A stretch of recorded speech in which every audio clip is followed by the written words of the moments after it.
I'm Sienna. I'm the kid. I'm Sarah. I'm the mom. This is Queer Kid Straight Mom. Let's talk.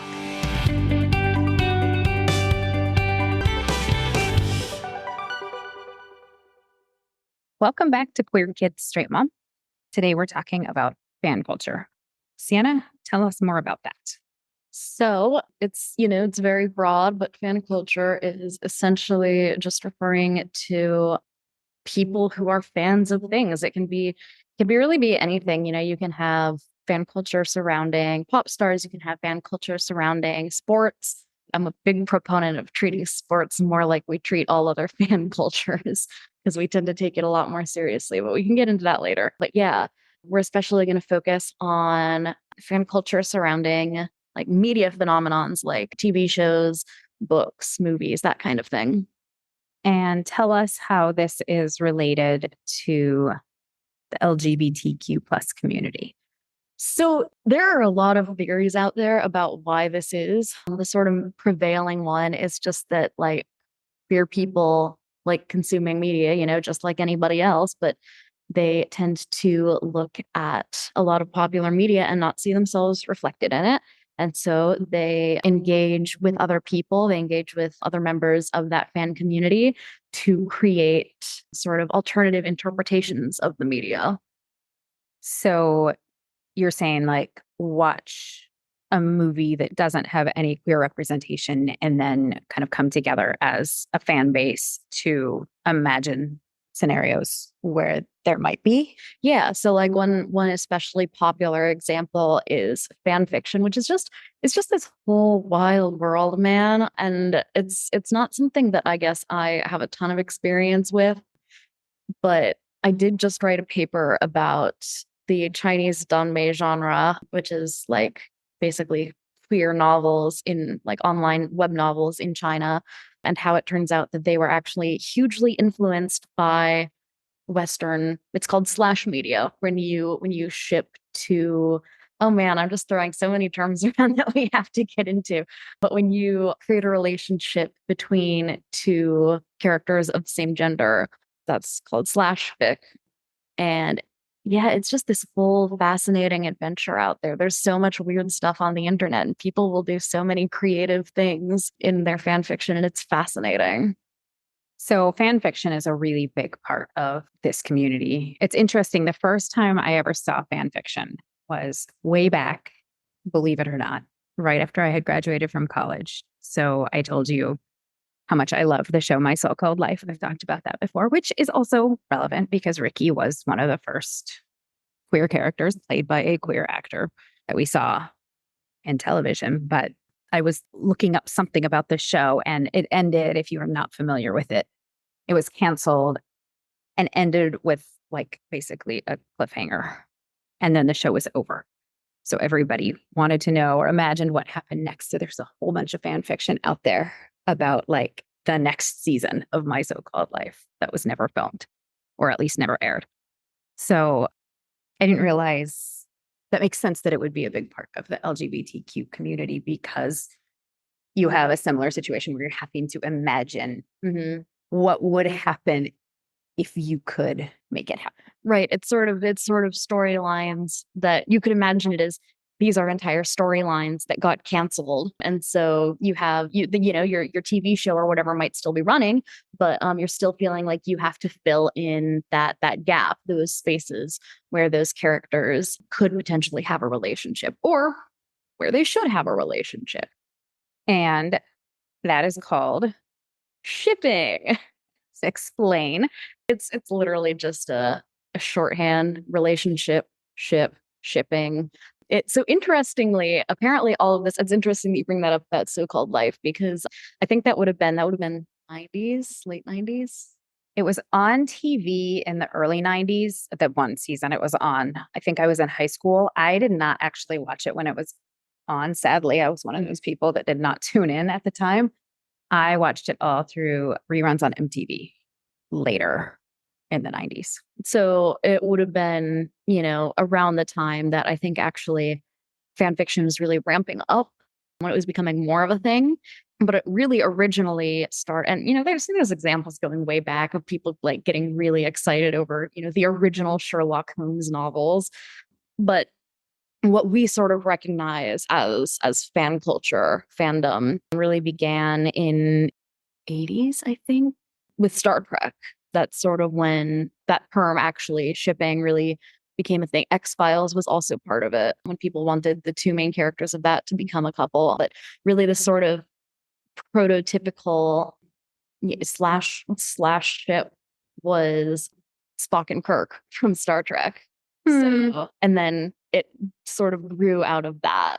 That's sort of the original fandom. That relationship seems doomed to fail.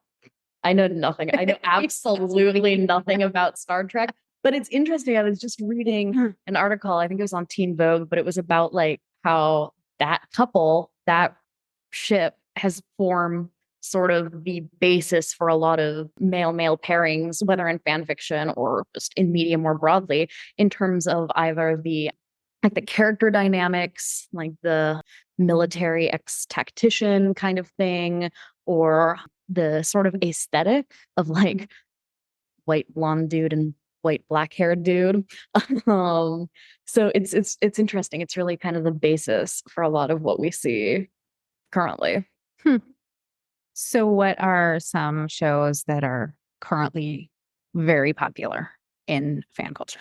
Well, I'm glad you asked. So I have here a list of the 100 most popular ships on AO3. So AO3 is Archive of Our Own, Archive of Our Own, 3 O's, AO3, which is one of the top 2 most popular fan fiction websites. And it is the one, I think the other one is like fanfiction.net, but that one tends to be a lot less queer oriented. AO3 is known for having just like a lot of slash fiction.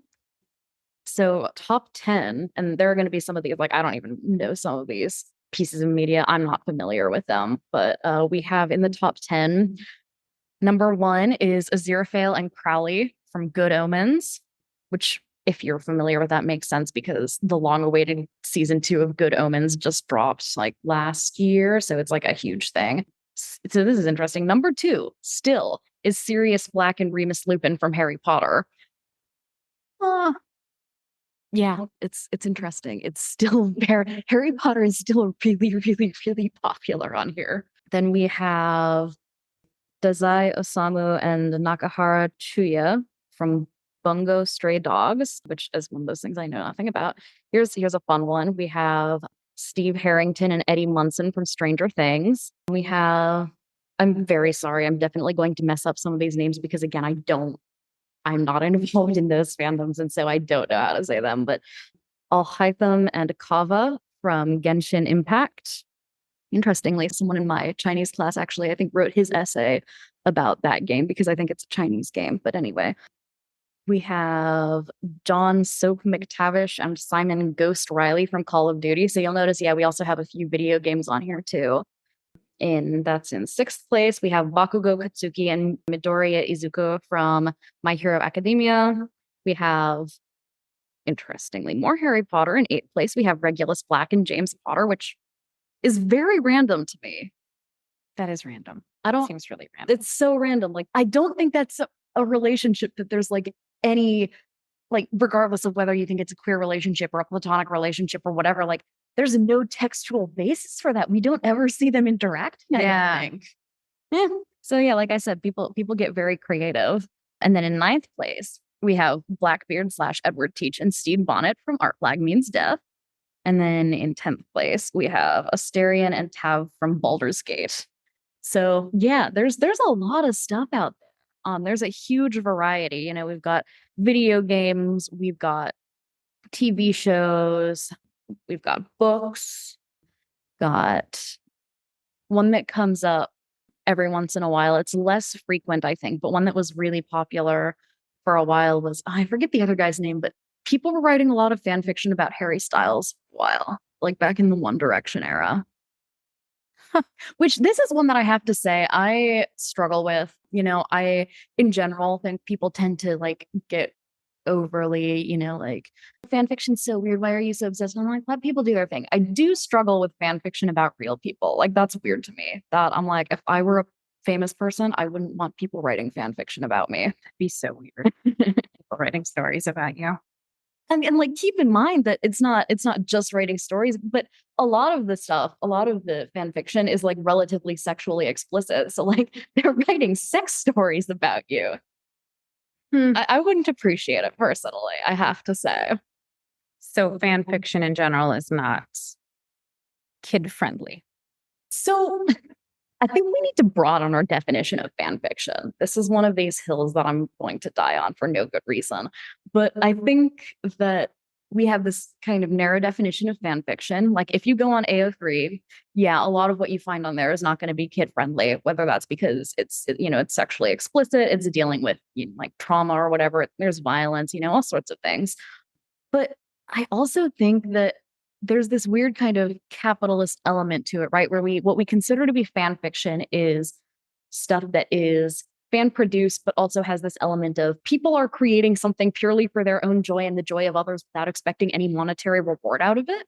But if we just focus on that, it's made by a fan, it's a piece of media based on a fandom that already exists, based on a story that already exists, created by a fan. All of a sudden, there's a lot more fan fiction out there, right? Because all of the new Star Wars movies, fan fiction. All of those Disney books that you see that are like, spin-offs of the Disney princesses or like, books about Marvel characters or whatever, fan fiction. Marvel movies, fan fiction. Like, so if we take out the not for monetary gain part, there's a whole bunch of things that are technically, I remember there was like somebody wrote a sequel to Gone with the Wind. Right. Fan fiction. Yeah. What else? There's every time someone does a retelling of, Romeo and Juliet or Great Gatsby is one that's come up a bunch because it just came into the public domain. Fan fiction. It's all fan fiction. That is an interesting perspective. Because I think there's this, we really look down on fan culture in a lot of ways. And I think it's because it's specifically the creative aspects of fan culture have been very much relegated as like kind of female activities. They've been associated with female fans. So, you're like memorizing facts and learning how to speak Klingon and you're collecting comics. Those are associated with masculinity, those sort of more concrete things. But as soon as you get into the more abstract, like the, storytelling, the artistic elements, those all of a sudden get sort of relegated into the feminine sphere and thus not taken seriously. And when you do one of those things for a capitalist gain, then all of a sudden you can take it seriously, right? You're making money off of it. It's a good professional pursuit. But if you're just doing it to make yourself and other people happy, that's a womanly thing to do. Weak. Unless the sequel is really, really bad, then it's not taken seriously. like looking at you, Phantom Menace. Or might I add, the Star Wars holiday special. Okay, so fan culture, is that mostly around storylines?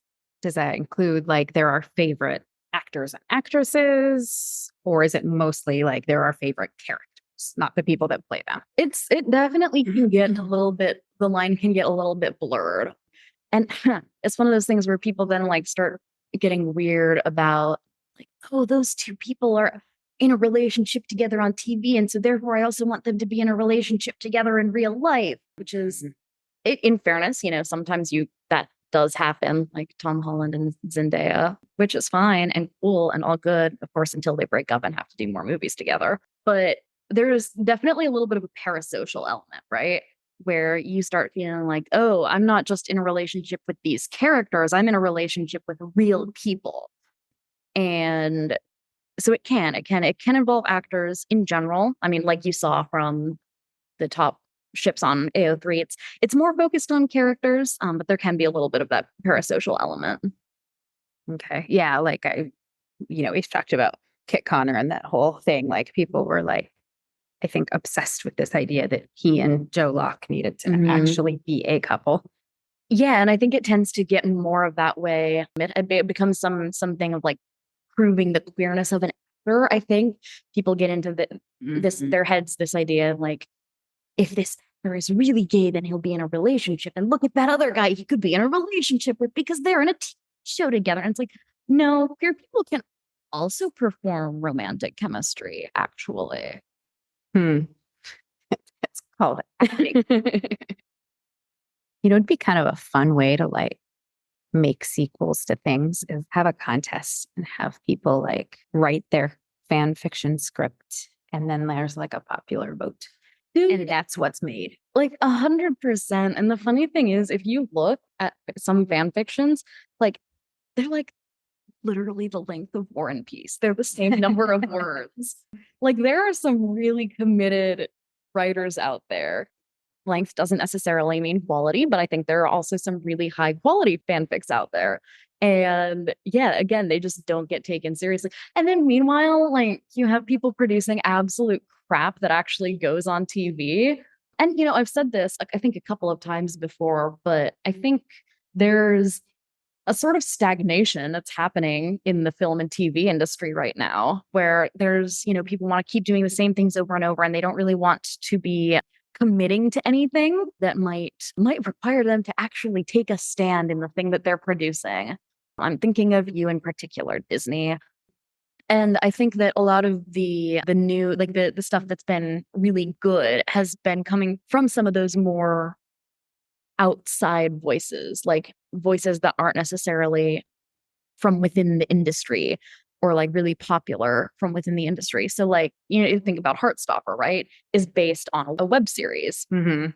And it's really good because it's not sort of beholden to those classic narratives and structures that people are comfortable with, that we're familiar with, that we do over and over and over again. And so if you actually watch Heartstopper, I think part of what I really like about it is that you think you know what's going to happen because it's looking like it's going down a particular like set of cliches, and then you're like, oh, something new and different. What a concept. Yeah, I like that about it too. And the little whimsical touches, the leaves, you know, those things that, you know, kind of came specifically from it being a graphic novel, Right. very visual, made it feel fresh and different and surprising when you watch it.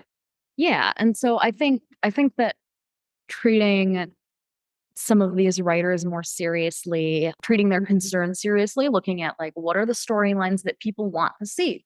What are they seeing? Like, I mean, it's important to have media seen by new eyes, right? Like that's just a basic tenet of writing is you're like you write your book and then you're like I'm going to send this to an editor now and they're going to look at it with a completely fresh set of eyes and tell me, "Oh, that's a storyline I completely missed because I was so entrenched in my own idea of what the story was that maybe I'd completely missed something."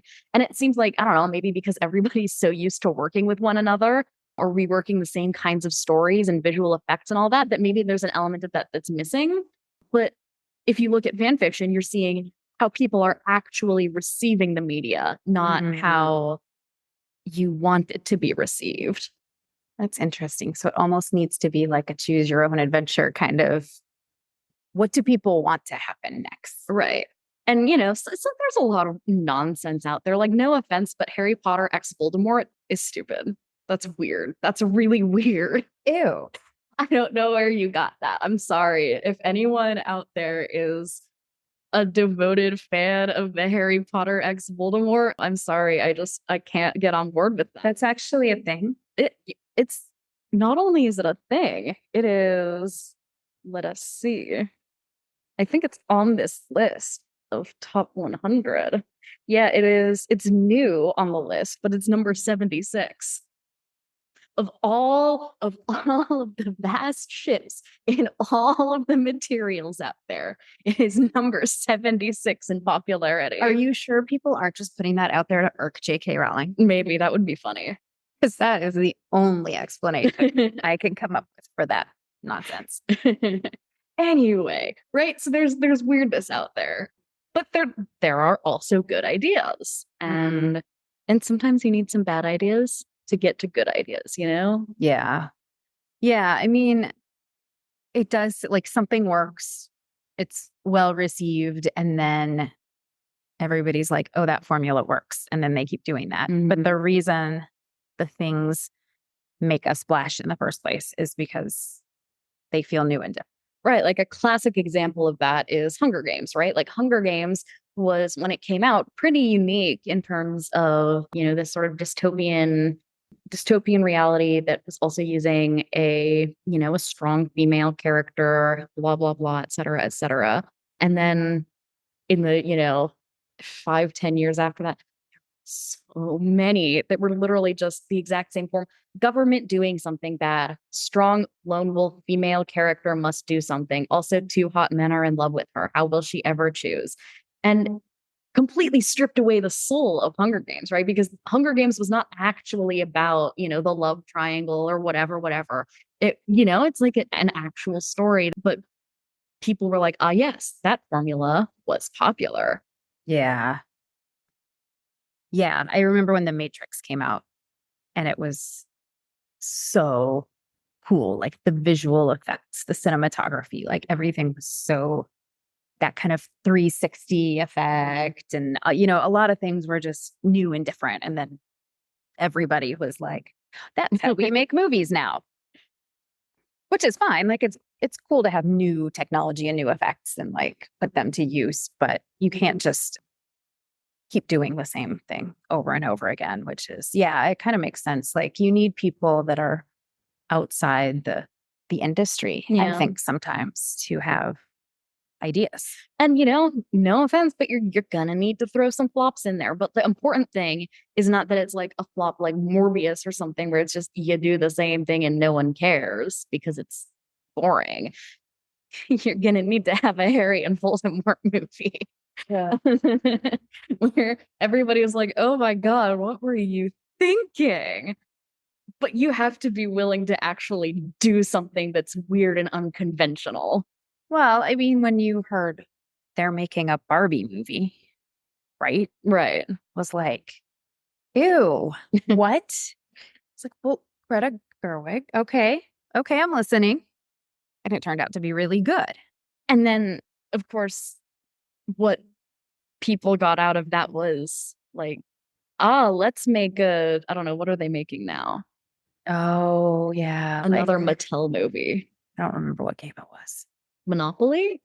That's what I wanted to say, but I'm not like 100% confident. Like, let's make a Monopoly movie and we're going to do all of the, and it's like, no, that's not why people like the Barbie movie. Right. And then they're going to get progressively worse.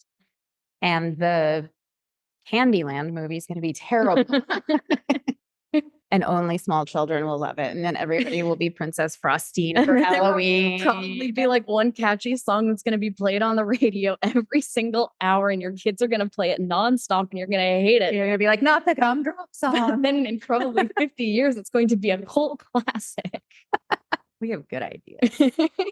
So actually, maybe they should go down this path because in 50 years, the return's going to be great. You will be a legend. Oh my gosh. So funny. It's an interesting thing. Like we've all had that movie or TV show or book or whatever it is that ends. And whether it's ending with they didn't tell me what happens next and I need to know, or just you loved it so much you want more of it. Mm-hmm. Like we've all kind of had that experience. So, I mean, that seems like a great way to like feel like you're getting to continue the story. Yeah, and that's ultimately the thing, right? Is people again really want to marginalize this sort of subculture and be like, oh, people who go to cons and people who do cosplay and people who write fan fiction are so desperate and antisocial and pathetic. And they do all these things because they don't have a real life. No, it's a way of connecting with other people. It's a way of engaging with something you love. It's not any different than having, wait for it, fantasy football fan fiction. True. True. No one no one is marginalizing that in the same way. People who don't do anything to do with ranching, wearing cowboy hats and driving pickup trucks, cosplay. Yeah, right.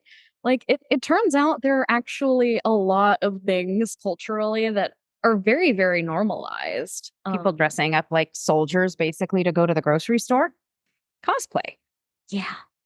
It's everywhere, guys. If you just open your eyes. It's all around you. Take the red pill.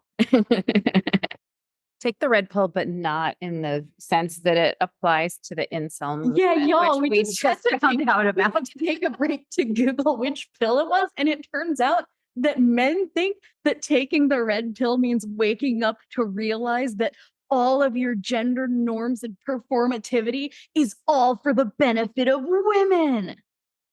We've opened a new door that we did not want to see. Some might say Pandora's box. Some might say Mandora's box. We're going off the rails.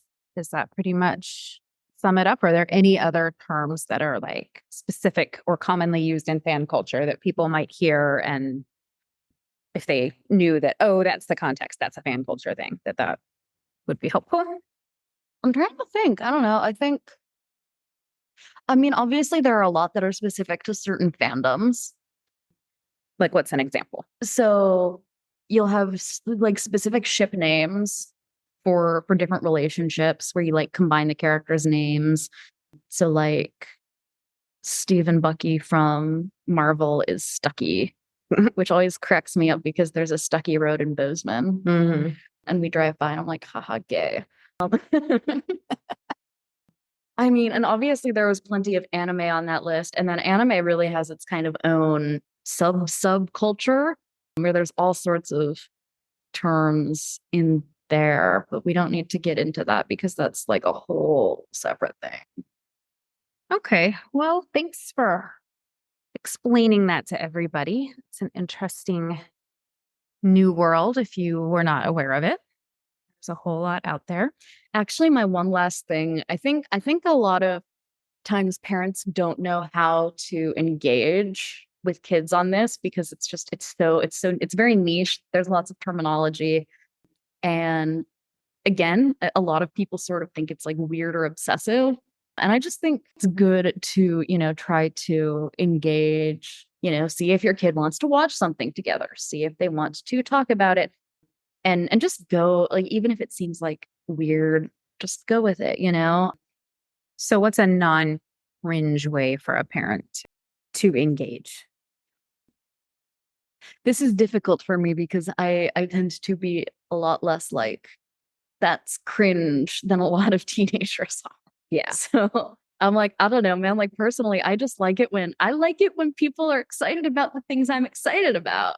I like it when people let me just ramble too. So I guess asking questions. So like, what's your favorite show right now? Or right, and asking questions in sort of on a more intellectual level than just like, what does that mean? Explain that. But on a more like, oh, so that sounds like a really interesting magic system. How do you think that reflects power dynamics in that world?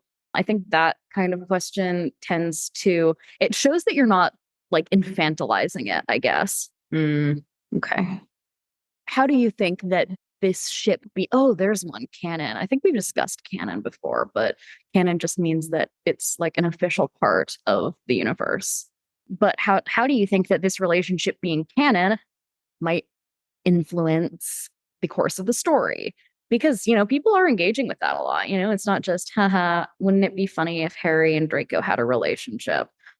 People are engaging with like, what does that mean? How would the arc of the story change if that was not the couple that actually ended up being together? Right. Or like all of a sudden, then you have to engage with not just, oh, poor, confused, misled Draco. He was a jerk, but it turns out actually he was just a sad boy. Like, you're like, how do you engage with a character who was really toxic and abusive in a lot of ways? Because there are a lot of those things that don't necessarily get dug into. And so, fan fiction also lets you dig into some of those specific character dynamics. Like how I keep trying to get you to have just the teeniest bit of sympathy for Ben and Heartstopper. Yeah, but also if anybody wrote any fanfic with Ben, I'd be like, gross, why are you shipping a sexual assaulter with anybody? Fair. But yes, one could potentially explore that character through fanfiction if one wanted to. With Sienna's permission. As of now, you heard it.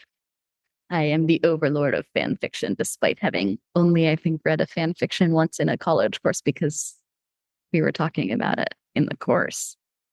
So you are not a follower of fan fiction. Not really. It doesn't, I struggle with it because I tend to pick up very easily on that's not what that character would say, or that's not a detail. And, you know, I don't know, maybe I'm just reading the wrong fan fiction, but it bothers me when it doesn't feel like the voice is authentic. I don't know. I'm more of like a fan art person. There's some really amazing fan art out there. I would highly recommend. But, or I don't know. I just like the funny little text quotes. I like ideas. I like concepts, I guess. Yeah, I'm not as compelled by the way that it tends to be executed. Got it. All right. Well, if anybody has any favorite fan fictions or ships or anything like that, we'd love to hear. On our next episode, we are going to dissect this idea that a lot of people have that being gay or transgender among young people is part of a fad because there are more people who identify that way now than in previous decades. Spoiler alert, adults love to dismiss young people calling for social justice by being like, it's a trend. It's a phase. Until then, take care. We'll catch you next time. Bye. If you found this podcast helpful, interesting, or just mildly amusing, please consider rating and reviewing us on your podcasting platform of choice. It really helps us to get the word out there and spread this information as far as we can. And as always, check out our website at queerkidsstraightmom.com or visit us on Facebook, Queer Kid Straight Mom, Instagram at queerkid.straightmom, or Twitter at queerkidstr8mom. And if you're feeling especially generous, please consider joining our Patreon by searching Queer Kid Straight Mom. It helps us fund this podcast.